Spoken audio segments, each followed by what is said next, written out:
ஸ்ரீ சிவசங்கரா தேவனே, ஸ்ரீ சிவசங்கரா தேவனே. Shankaram Sivashankaram. Question from Govindan sir. இறைவன் மீது உண்மையான பக்தி வைத்திருந்தால் நமது வாழ்க்கையில் எல்லாவற்றையும் சாதிக்க முடியுமா? இறைவன் அப்படிங்கிறது நமக்குள்ளேயே இருக்குன்னு நான் சொன்னேன். கடவுள் அப்படின்னா எல்லாவற்றையும் கடந்து நமக்குள்ளே இருக்கிறது. அப்போ நம்முடைய எண்ணங்கள், செயல், சொல், சிந்தனை எல்லாமே கடவுள் தான் செய்கிறான். ஆட்டுவித்தால் யார் ஒருவர் ஆடாதாரேங்கிற மாதிரி நமக்குள்ளே இருந்து பேசுகிறவன், எண்ணுகிறவன், செயலாற்றுகிறவன் எல்லாமே அவன்தான். அதனால் இதுதான் அகம் பிரம்மாஸ்மி என்பது, நாமே பிரம்மம் தான், நாமே கடவுள் தாங்கிறது. அதனால் எந்த ஒரு விஷயமும் நம்மக்கிட்ட இருக்கக்கூடிய அந்த மிகப்பெரிய ஆற்றல் தான் நம்ம இயக்குகிறது என்று தெரிந்து கொண்ட பின்னால் என் செயலாவது ஒன்றும் இல்லை அப்படின்னு. அப்புறம் என்னதான் பண்ணுறது? என் கடன் பண்ணி செய்து கிடப்பதே நும் கடன் அடியேனையும் தாங்குதல். நான் என் டியூட்டி ஒழுங்காக பண்ணிட்டுருக்கேன், கடவுளே உன்னுடைய வேலை என்ன, நீ ஷெல்டர் பண்ணுறது, என்ன ஷோல்டர் பண்ணுறது அப்படிங்கிற மாதிரி வந்துடும். நாம் செய்கிறோங்கிற எண்ணம் இருக்கிற போது தான் இந்த டென்ஷன் எல்லாம் வரும். நாம் எதையுமே செய்ய போகிறதில்ல, நாம் ஒரு பொம்மை மாதிரி தான் அப்படின்னு நினைக்கிற போது எந்த டென்ஷன் நமக்கு வராது. எல்லாம் தான் பார்த்துக்க போகிறாங்கிற ஒரு பாவனை வந்துடும். அது சும்மா வராது, நிஜமாகவே வரணும். அதாவது சும்மா ஒரு நம்மளா அப்படி குவார்ஸ் பண்ணிக்கக்கூடாது. நிஜமாகவே அந்த எண்ணங்கள் வந்துட்டால் கடவுள் ஒவ்வொரு செகண்டும் எப்படி நம்முடைய வாழ்க்கையை நகர்த்தி கொண்டு போகிறான்னு என்பது நமக்கு புரிய ஆரம்பிக்கும்.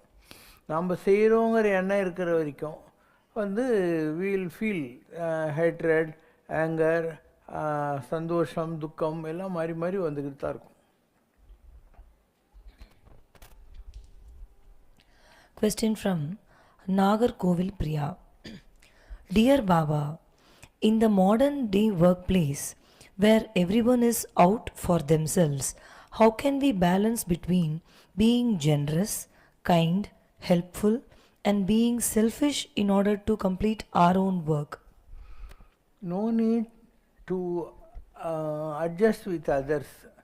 அவங்களுடைய அப்ரிசியேஷனும் நமக்கு வேணாம், அவங்களுடைய கிரிட்டிசிசமும் நமக்கு வேணாம். நம்ம வேலையை நம்ம ஒழுங்காக பாட்டு போயிட்டே இருக்கணும். நம்ம இவங்களை எல்லாம் ப்ளீஸ் பண்ணோன்ற போது தான் இந்த காமர்ஸுங்கிற எலிமெண்ட் வந்துடும். நம்ம வேலையை கரெக்டாக அந்த 8 to 10 hours அழகாக செய்யணும். இந்த வேலையை இதை விட அழகாக யாரும் செய்ய முடியாதுங்கிற ஒரு பாவனையில் நீ செஞ்சானா உனக்கு எந்த ப்ராப்ளமே வராது. மோஸ்ட்லி இந்த ஆஃபீஸுங்கள்லாம் என்னென்னா யாரோ காக்க பிடிக்கணும், அதில் ஃபேவரட்டிசம் இதெல்லாம் இருக்கும். நீ ஒரு நியூட்ரலி டிசிப்ளின்டான பர்சனாக இருந்தால் காக்கெல்லாம் பிடிக்க தேவையில்லை. நீ உன் வேலையை செஞ்சுட்டு போயிட்டே இருக்கணும், அவ்வளோதான். அப்போது ஒன்றும் ப்ராப்ளம் வராது. அந்த மைண்ட் செட்டு வர்றதில்லை ஜனங்களுக்கு. மைண்ட் செட்டு ஜனங்களுக்கு எப்பயுமே இன்னொருத்தரை ப்ளீஸ் பண்ணுங்கிறதா தான் இருக்குது இந்த உலகத்தில். நம்ம ஈவன் ட்ரெஸ் பண்ணுறதுலேருந்து எல்லாமே மற்றவங்க நம்மளை நல்லா பார்க்கணுங்கிறதுக்காக நம்ம ட்ரெஸ்ஸை நம்ம போடுறோம். அவன் பார்த்தா என்ன, பார்க்க கட்டி நமக்கு என்ன இல்லையா? In everything we have the சீடோ அப்ரோச் டு த லைஃப். மற்றவங்கள நம்ம கன்வின்ஸ் பண்ணணும், மற்றவங்களை கன்வின்ஸ் பண்ண வேண்டிய வேலை நமக்கு இல்லை. It is our consciousness. தன்னெஞ்சறிவது பொய்யற்க அப்படிங்கிற மாதிரி உன் மனசு சொல்லணும். நெஞ்சத்து நல்லம்பியாம் எனும் நடுநிலைமை அழகே அழகு.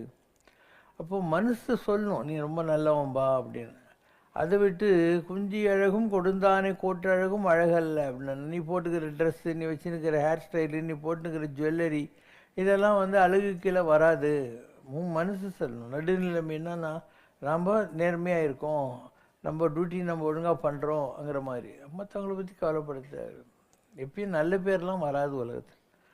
நீ உங்கள்கிட்ட ஏதாவது வேலை ஆகணுங்கிற போது அவங்கெல்லாம் நல்லவங்களாட்டு நடிப்பாங்க, இல்லை உன்கிட்ட பேம்பர் பண்ணுவாங்க.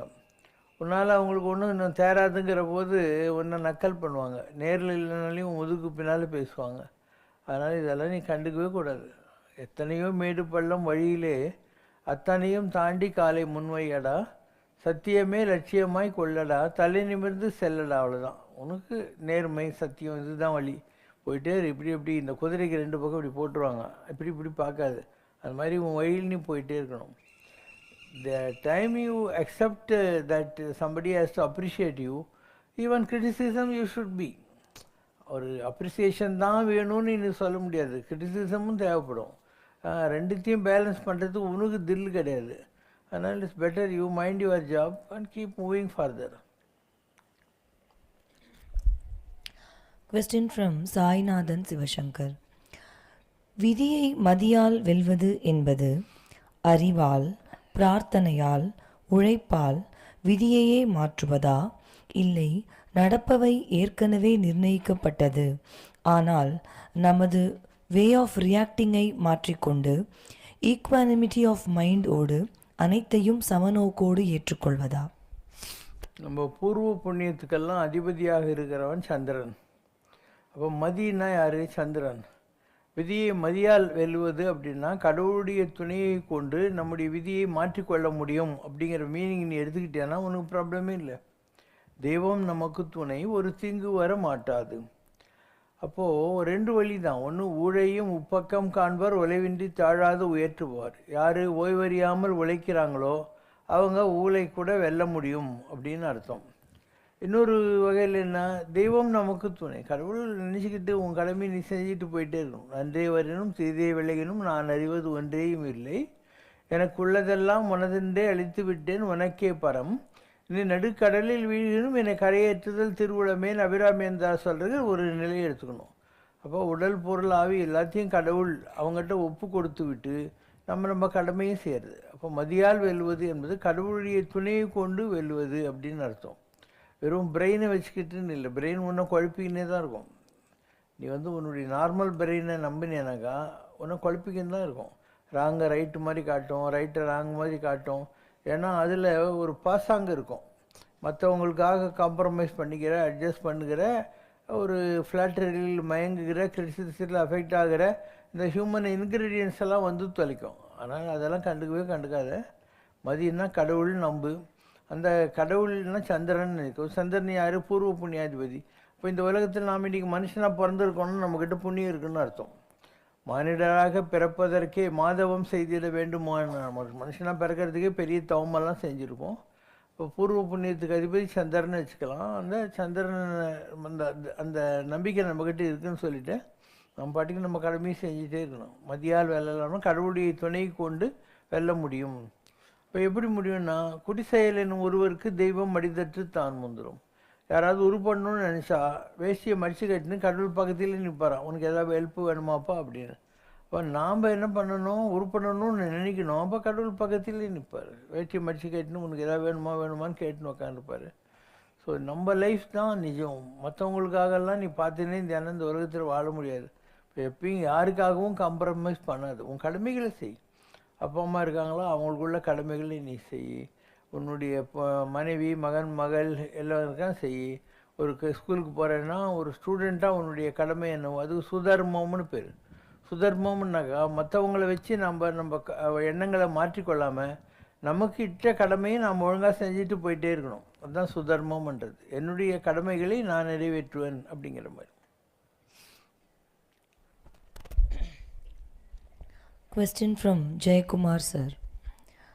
மயில் ஆத்மாவை நிலைக்கச் செய்யும் தத்துவமாகவும் சேவல் நாத பிரம்மமாகவும் முருகனுடன் விளங்குகின்றன என்று கருத்து பற்றி விளக்கவும். சூரபத்மன் கிட்ட சண்டை போடுற போது அவன் சேவல் இந்த மாதிரி சண்டை விதவிதமான கோலங்களில் அசுரர்களுக்கு பவர் உண்டு இல்லையா, மாற்றிக்கிட்டு வரான்.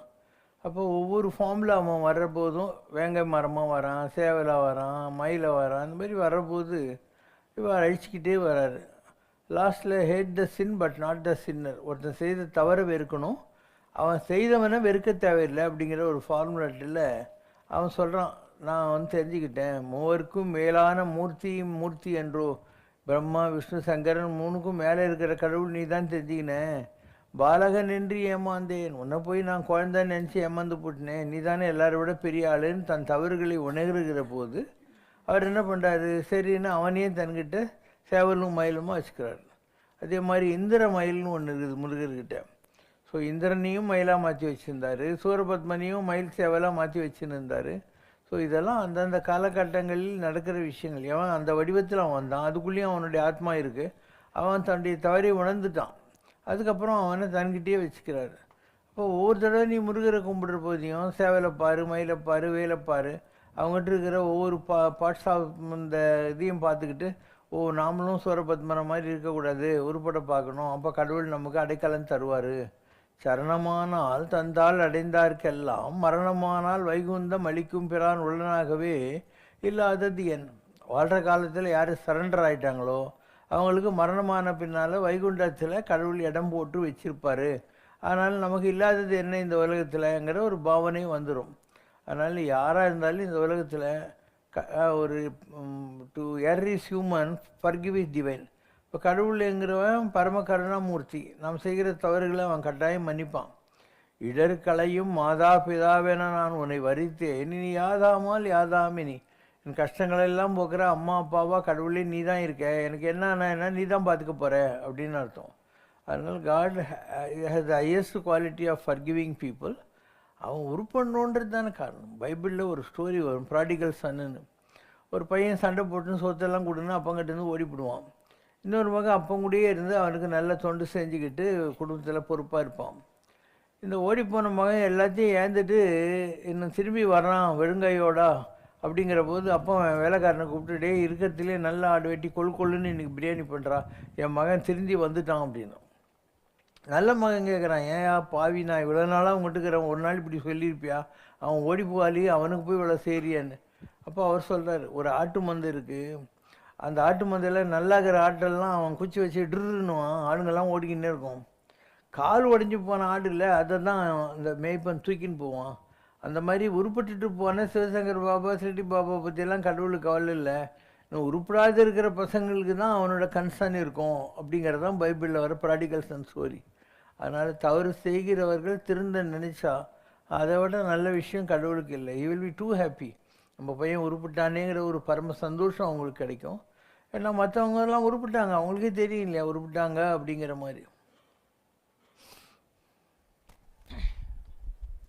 மயில் அழகானது, ஆனால் அகந்தை கொண்டது. மயில் மீது முருகன் அமர்ந்திருப்பது ஆணவத்தை அடக்கி அதை ஞானத்தின் கீழ் கொண்டு வருவதை குறிக்கிறது. அப்படியானால் சேவல் கொடி உணர்த்தும் கருத்து பற்றிய விளக்கம். நீங்கள் எந்த கடவுள் வேணால் பாருங்கள்.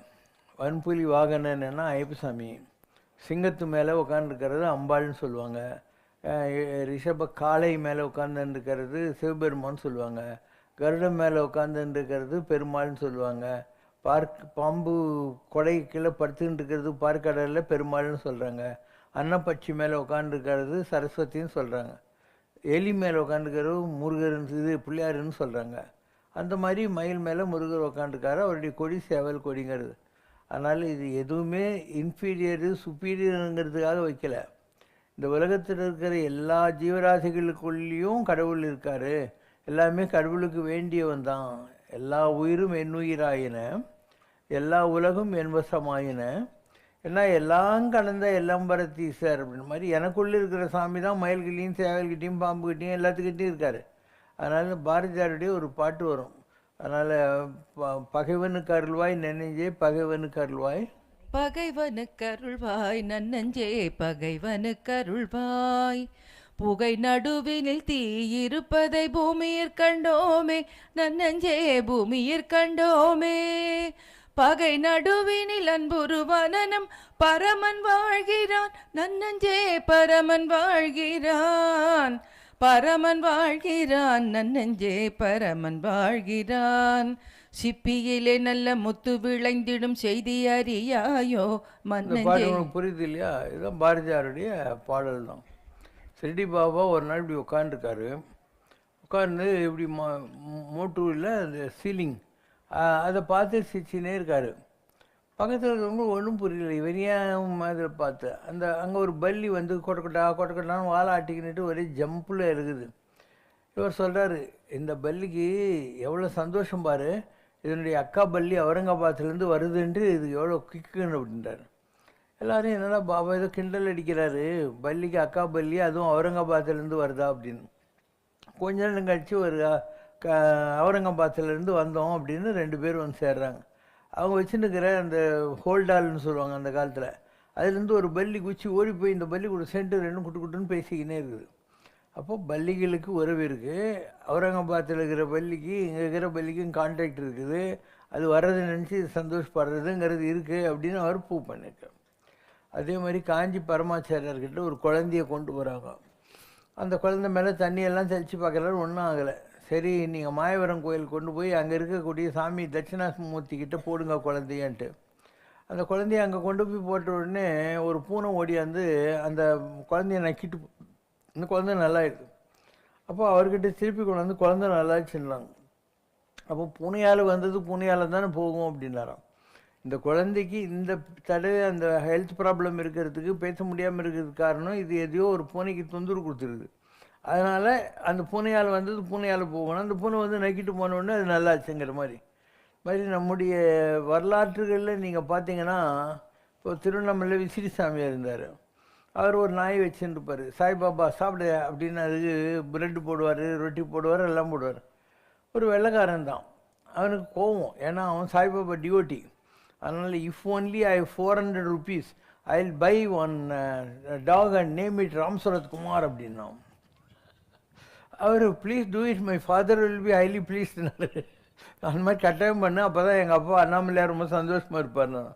இப்போ நாம் தான் நினைக்கிறோம் இந்த நாய் இன்ஃபீரியரு, இது இன்ஃபீரியர், அது இன்ஃபீரியர்னு சொல்லி நம்ம நினைக்கிறோம் இல்லையா? அந்த மாதிரிலாம் ஒன்றும் இல்லை.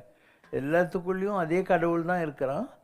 அதுங்க மனுஷனாக பிறக்க முடியாததுனால ஒரு விதிவசத்தால் வேறு வேறு ஃபார்மில் பிறந்திருக்கு. அந்த உறவுகள் தொடரும், ஏதோ ஒரு வகையில் உறவுகளெல்லாம் தொடரும். இதில் விபரீதங்கள் நடக்க வாய்ப்பு இருக்குது. ஒரு குரங்காட்டி இருந்தான். அந்த குரங்கை அவன் ரொம்ப நல்லா பார்த்துக்கிட்டு இருந்தான். அவன் படுத்து தூங்கி ஒரு ஈ வந்து அவன் மூக்கு மேலே உட்காந்துச்சு. இந்த குரங்கு இப்படி இருந்தது இப்படி இருந்தது, ஒன்றும் போகல. ஒரு பெரிய கல்லை கொண்டாந்து அந்த ஈயை ஓட்டுறதை நினச்சின்னா அவன் மூக்கு மேலே போட்டு அவன் கொண்டுச்சு. அதனால் when you deal with this inferior ஸ்பிரிட்டுங்கிறது பைபிள்லேயும் வருது. வந்து இந்த ப்ராப்ளம் வரும், ஓகேவா? இப்போது இயேசுநாதர் இருக்கார். அவர் ஒரு ஆள் பைத்தியம் பிடிச்சி அலைஞ்சிருந்துக்கான். அவனை செயினில் கட்டு போட்டு வச்சுருக்காங்க. எல்லோரும் சாமி அந்த பக்கம் போகாதீங்க, அவன் உடம்புல 7-8 பிசாசு இருக்குது, அதனால தான் செயின் போட்டு கட்டி வச்சுருக்கோன்ட்டு. இவர் நோய் இருக்கும் இடத்தில் தானே வைத்தியனுக்கு வேலைன்னு சொல்லி அங்கே போயிட்டு ப்ரே பண்ணுறாரு. செயினெல்லாம் அறுத்துக்கிட்டு அங்கே ஆடுங்க மேய்ஞ்சின்னு இருக்குது. அதுக்குள்ளே இவன் உடம்புலேருந்து 7-8 பேய் எல்லாம் ஓடி அந்த ஆடுங்கெல்லாம் தண்ணிக்குள்ளே போய் முழுகி செத்து போச்சு. எல்லோரும் கேட்குறாங்க, ஏன் சாமி ஒரு பைத்தியக்காரனை காப்பாற்றுறதுக்காக இத்தனை ஆட்டை கொண்டுட்டீங்களே அப்படின்னு. அப்போ அவர் சொல்கிறார், ஒரு ஆடுக்குள்ளே இருக்கிற ஆத்மாவை விட ஒரு மனுஷனுக்குள்ளே இருக்கிற ஆத்மாவுக்கு பலம் ஜாஸ்தி, பவர் ஜாஸ்தி. அதனால் 7 ஆடு போனாலையும் ஒரு மனுஷனை காப்பாற்ற முடிஞ்சால் சந்தோஷம் தானேங்கிற வார்த்தையை சொல்லுவார். இப்படி எல்லாத்துலேயும் ஒரு நுணுக்கம் இருக்குது. நம்ம ஏதோ ஹியூமன் இந்த பாவனையிலே உட்காந்துருக்குமே தவிர உலகத்தில் இருக்கிற எல்லா ஜீவராசிகளுக்குள்ளேயும் கடவுள் தான் இருக்கார். நம்ம கண்ணுக்கு அது லோவாக தெரியும், அதனுடைய கண்ணுக்கு நம்ம லோவாக தெரியும். இப்போ எறும்பு இருக்குன்னா பார்த்து தவுளுண்டு இருக்குது, ஆனால் அதனுடைய கண்ணில் இருக்கிற லென்ஸில் யானை வந்து எறும்பு மாதிரி தெரியுமா? அந்த மாதிரி கடவுள் நுணுக்கங்களை வச்சுருக்கான். ஒரு பச்சோந்தின்ற நம்ம ஓனம், அது ஒரு மரத்து மேலே இருக்குன்னா அது எத்தனை கலர் வேணும்னா மாற்றிக்கும். அதுக்கு உடம்புக்குள்ளே பிக்மெண்ட்டுன்னு வச்சுருக்காரு கடவுள். எந்த சர்ஃபேஸில் இருக்கோ அந்த கலருக்கு ஏற்ற மாதிரி தன் உடம்பை மாற்றிக்கினே இருக்கும். இதெல்லாம் என்ன கேமோஃப்ளாகிங்னு பேர். நீங்கள் மிலிட்ரியில் வேலை செய்கிற போது கரும்புள்ளி செம்புள்ளி குத்துன்னு இலையெல்லாம் கட்டிக்கிட்டு ஒரு ஓரத்தரமாக செடியோட செடியை உக்காந்துருப்பீங்களே, அந்த மாதிரி இயற்கையிலே தங்களை தற்காத்து கொள்வதற்காக கடவுள் ஒவ்வொரு விலங்குக்கும் ஒவ்வொரு பசுவுக்கும் இந்த மாதிரி விஷயங்கள் கொடுத்துருக்கான். இப்போ கூட ஒரு டிவியில் ஒரு டாக்குமெண்ட்ரி பார்த்தேன். ஒரு ஆள் என்ன பண்ணுறான், ஒரு எலிக்கு ஒரு கேமரா ஃபிக்ஸ் பண்ணி அனுப்புகிறான். அந்த கேமரா வழியாக எலி அந்த பொந்துக்குள்ளே போய் என்னெல்லாம் பண்ணுது அப்படின்னு பார்க்குறான் அந்த கேமரா வழியாக. ஸோ அது போகுது, அதுக்குள்ளே நிறைய எலிங்கெல்லாம் இருக்குது. இந்த மாதிரிலாம் காட்டியிருக்காங்க, ஒரு டாக்குமெண்ட்டில் காட்டியிருக்காங்க. ஸோ நமக்கு புரியாத பல விஷயம் இருக்குது. இந்த ஒரு ஒரு பூகம்பம் வருது, ஒரு அந்த மாதிரி வர்றபோது, ஒரு நேச்சுரல் கெலாமிட்டி வர்றபோது அதுக்கெல்லாம் வந்து ஒரு ராணி மாதிரி இருக்குமா. ராஜாவோட ராணிக்கு தான் பவர் ஜாஸ்தி இயற்கையில். அது வெளியே வந்துட்டு அதுக்கு புரிஞ்சிருமா, உடனே சத்தம் கொடுக்குமா, எல்லாரும் தப்பிச்சுக்கிறதுக்கு வழி காட்டிட்டு இது தன்னை அடிச்சுக்கிட்டு செத்து போகுமா. ஏன்னா இயற்கைக்கு விரோதமாக, கடவுளுடைய சட்டத்துக்கு விரோதமாக இது செயல்பட்டு தன்னுடைய இனத்தை காப்பாற்றுறதுனால இது தன் உயிரை விட்டுடுமா. இப்படிலாம் இயற்கையில் இருக்குங்கிறாங்க. நமக்கு இதெல்லாம் புரியல. நிறைய நமக்கு தெரியாத ரகசியங்கள் இருக்குது. there are more things on the heaven than what you can see on this earth. ஓ மிஸ்டர் ஒரேஷியோன்னு ஷேக்ஸ்பியரில் வரும். நமக்கு புரியாத விஷயங்கள் தான் உலகத்தில் ரொம்ப ஜாஸ்தி, கொஞ்சம் விஷயங்கள் ரொம்ப ரொம்ப கம்மி. நிறைய இந்த மாதிரி இன்சிடென்ட் சொல்லிக்கிட்டே போகலாம். எப்படி ஒரு பறவை, விலங்கு, இது அது எல்லாத்தையும் வச்சுக்கிட்டு இந்த உலகத்தில் எத்தனை விதமான கடவுளுடைய அருளாட்சி நடந்துக்கிட்டு இருக்குது அப்படிங்கிறத பெரியவங்க நிறைய உணர்த்தி இருக்காங்க. எல்லாத்துக்கும் உணர்வு இருக்குது. ஒரு தேவராக பாபான்னு ஒரு மகான் இருந்தார். அவருக்கு போர் அடிச்சு போச்சு, எவ்வளோ நாளைக்கு இந்த ஜனங்களுக்கு இந்த மாதிரி உட்காந்துக்கிறதுன்னு காட்டுக்குள்ளே போயிட்டு அங்கே ஒரு புலிக்குது. புலிக்கிட்ட போய் என்னை சாப்பிடுன்றாரு. அது சாப்பிட மாட்டேன்னுது. அதனுடைய வாய்க்குள்ளே 2 கையும் விட்டு தலையை வெட்டி என்னை சாப்பிடுன்றாரு. அது வாலாட்டுது. அப்போ நீ போய் நீயே சாவலான்னா கூட அது ஒன்று விடாது. அப்புறம் இன்னும் டைம் வரலன்னு அவர் திரும்பி வந்துட்டாருன்றது அவருடைய வாழ்க்கையில் பதிவாகி இருக்கக்கூடிய ஒரு நிகழ்ச்சி. So we may not understand God is ways எல்லாம் very strange things are there. சிவனுடைய ஆணை இல்லாமல் சிற்றெரும்பும் உன்னை கடிக்காது. நான் எத்தனை காட்டுக்கு போயிருக்கேன், தன்னந்தனியாக காட்டில் உட்காந்துன்னு இருப்பேன். நான் படுத்துட்டு இருக்கிற போது ஒரு பாம்பு வந்து செஸ்ட் மேலே உட்காந்து இருக்கும். இது மாதிரி நிறைய பார்த்துருக்கேன் நான். ஒன்றுமே பண்ணாது. அதெல்லாம் பக்கத்தில் 3 அடி 4 அடியில் கரடி வாக்கிங் போயின்னு இருக்கோம். So there is a rule of God. சம்மந்தம் இல்லாமல் எதுவும் நடக்காது. ஒன்று ஏதோ ஒரு விஷயம் கடிக்குதுன்னு வச்சுக்கோ, அதுக்கும் உனக்கும் போன ஜென்மத்தில் பாக்கி இருக்கும், ஆனாலும் ஒன்றை கடிக்கும். அண்ட் நீ கடவுளை நம்பின்னு இருக்கிற போது ஒரு மிராக்கல் கடவுள் பண்ணுவார். உன்னை பாம்பு கட்சி நீ சாகணும்னு வச்சுக்கோ, அன்றைக்கி பார்த்து தேள் கொட்டும். ஒரு 10,000 ரூபாய் உனக்கு வரணும்னு வச்சு அன்றைக்கி 10 லட்ச ரூபா லாட்டி சீட்டில் வந்துடும். அப்போது கர்மாவை கூட்டிக்கலாம் குறைச்சிக்கலாம், இல்லாமல் பண்ண முடியாது. பரீட்சித்து மகாராஜா பாம்பு கடிக்க போது தட்சக பாம்புன்னு பயந்துக்கிட்டு கடல் நடுவில் கண்ணாடி மாளிகை கட்டின்னு உட்காந்துருந்தாலையும் பாம்பு கட்சி தான் செத்தான். அதனால் உலகத்தில் விதியை யாராலையும் மாற்ற முடியாது. இப்போது கிருஷ்ண பரமாத்மா இருந்தார். அவர் தன்னுடைய பிரம்மாஸ்திரத்தை ஏவி அஸ்வத்தாமா பஞ்சபாண்டவருடைய வம்சத்தில் இருந்த எல்லா குழந்தைங்களையும் கொண்டுட்டான். அதில் உத்தரையனுடைய அபிமன்யோட மகன், உத்தரையனுடைய கர்ப்பத்தில் இருந்த அந்த இவனுக்கு இல்லையா பரிஷத்து, அவங்க கூட செத்து போடுறான். இப்போ கிருஷ்ணர் நமக்கு வேண்டிய பஞ்சபாண்டவர் குடும்பத்தில் இவனாவது மிஞ்சிட்டோன்னு கறிக்கட்டையாக போன அவனை தூக்கி காப்பாற்றுறார். கடவுள் காப்பாற்றிட்டார். அவன் வந்து காட்டுக்குள்ளே போகிறான். அங்கே ஒரு முனிவர் தபஸ் பண்ணிட்டுருக்காரு. இவனை மதிக்கலையேன்னு சொல்லிட்டு ஒரு பாம்பை எடுத்து அவர் கழுத்து மேலே போட்டு போகிறான். இப்போ அவருடைய மகன் வர்றான், ஜனமேஜயன். இந்த தட்சக பாம்பு கடிச்சு யார் எங்கள் அப்பா மேலே கழுத்தில் போட்டானா அவன் சாகணுன்றார். என்ன பண்ணாலையும் காப்பாற்ற முடியாது. அப்போ சுகபிரம்ம ரிஷி சொல்கிறாரு, நீ போகிற வழிக்கு புண்ணியம் சொல்கிறேன், எதிரில் உட்காரு, கிருஷ்ணருடைய பாகவதம் சொல்கிறேன்னு சொல்லிவிட்டு நான் இருக்கிற வரைக்கும் அந்த பாம்பு உன்னை கடிக்க வராது, நான் உனக்கு ஆசீர்வாதம் பண்ணுறேன்னு தலைமையில் கை வச்சு அவன் ஆத்மாவை பிரிச்சிடுறாரு. அவனுடைய உடம்பு சும்மா நிமித்த மாத்திரம் உட்காந்துக்குது. அப்போ அந்த தட்சக பாம்பு வந்து அவனை கடிச்சு அவன் பாம்பு கடியில் தான் சாகிறான். அதுக்கப்புறம் அவன் ஜனமேஜயங்கிறானே அவன் சர்ப யாகம் பண்ணி அந்த யாகத்தினுடைய பவரில் எல்லா பாம்புகளும் புதுக்குன்னு நெருப்பில் வந்து விழுந்து செத்துக்கிட்டு இருக்கு. ஒரு பாம்பை கொண்டாவே பாவம், இத்தனை லட்சம் பாம்புகளை கொண்டு இருக்கான் இல்லையா, அவனுக்கு உடம்பு பூரா சொரியாசிஸ் வந்துடுது. இந்த ஸ்கின்னே இருக்காது, உள்ளகிற ரெட் செல்ஸ் எல்லாம் தெரியும், காற்று பட்டாலையும் கஷ்டம். அப்போ அவன் என்ன பண்ணுறதுன்னு அல்ற போது உத்தவர் சொல்கிறார், உங்களுக்கெல்லாம் தெய்வமாக இருந்த கிருஷ்ணர் இப்போது இதில் இருக்கார், குருவாயூரில், நீ அங்கே போ, அவர் உன்னை காப்பாற்றுவார்னு. அப்போ அங்கே வந்து விரதந்து 48 நாள் அந்த சொரியாசிஸ்லேருந்து தப்பிச்சான். அப்படி தான் மகாபாரதத்துக்கு அப்புறம் இந்த பரத வருஷ பரதக்கண்டே ஆரம்பிச்சதுன்னு புராணங்கள் இருக்குது. அதனால் கடவுளே நினச்சா கூட 7 ஜென்மத்துக்கு கர்மா இருக்குது. நீ அவரே உனக்கு ஹெல்ப் பண்ணணும்னு நினச்சா கூட நீயும் பரிசுத்து மாதிரி சாமியாருக்கு உனக்கு என்ன சம்மந்தம், அவர் காலத்துலேயே நீ ஏன் பாம்பு போட்ட, பரிசுத்துக்கும் இதுக்கு என்ன சம்மந்தம், அவன் ஏன் சர்பயாகம் பண்ணி எல்லா சர்பத்தையும் சாகடிக்கணும், மாதிரி புத்தி கெட்டு போயிடும். நமக்கு அனுபவிக்கணும் தலையெழுத்து இருந்தால் என்ன வேணும் நீ வேணால் பண்ணிக்கோ, அது அனுபவிச்சு தான் தீர்வு, கட்டாயம் நடக்கும்.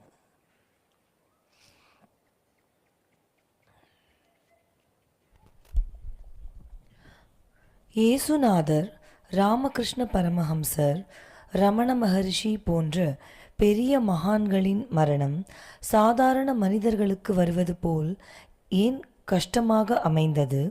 ஆதிசங்கரரிடம் இருந்த கருணை கடவுளிடம் ஏன் இல்லை? அப்படிலாம் இல்லை. உலகத்தில் யார் பிறந்திருந்தாலையும் ஒரு நாள் செத்து தான் ஆகணும். இவங்க கேட்குற கேள்வியில் இயேசுநாதர்ன்றாரு. அவர் வந்தது எதுக்காக வந்தார்? உலகத்தின் பாவங்களை சுமந்து தீர்க்கிற தேவனுடைய ஆட்டுக்குட்டி இதோ வருகிறது அப்படின்னு தான் யோவான் ஸ்நானகன் செயின்ட் ஜான் அவரை பார்த்துட்டு சொல்கிறான். அப்போ உலகத்தில் இருக்கிற எல்லார் பாவத்தையும் அவர் சுமக்கிறாருன்னா அதுக்கு அவர் தானே அனுபவிச்சாகணும்.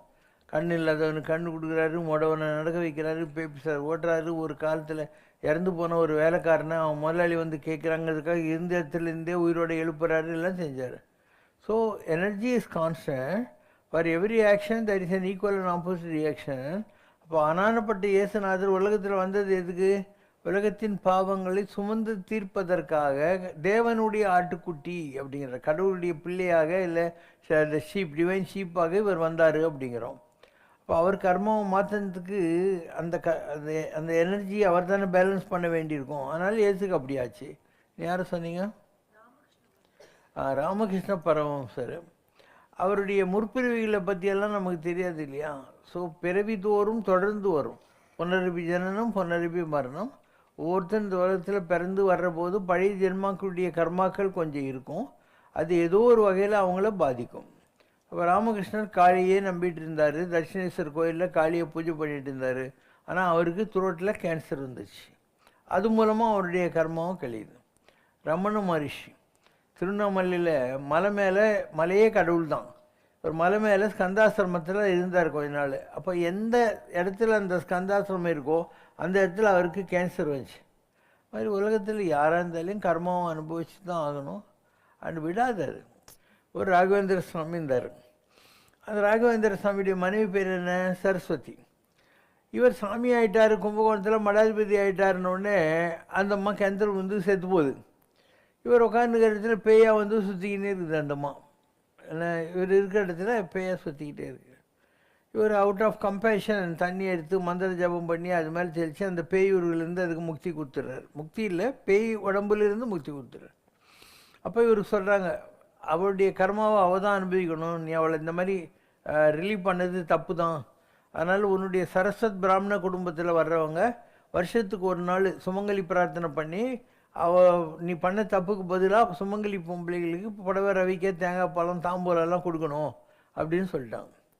சரி, இவர் அந்த பிரேத சரீரத்தில் இருந்த அந்த பாடி சரஸ்வதி இல்லையா, அதுக்கு முக்தி கொடுத்துட்றாரு. இது வரைக்கும் உனக்கு புரிஞ்சிச்சு இல்லையா? அதே சரஸ்வதி திருப்பியும் அந்த டிசையர்ஸ் பெயிண்டிங் இருக்கு இல்லையா, அதுக்காக இந்த பூமியில் வருது. ராயபுரத்தில் வீடு அதுக்கு.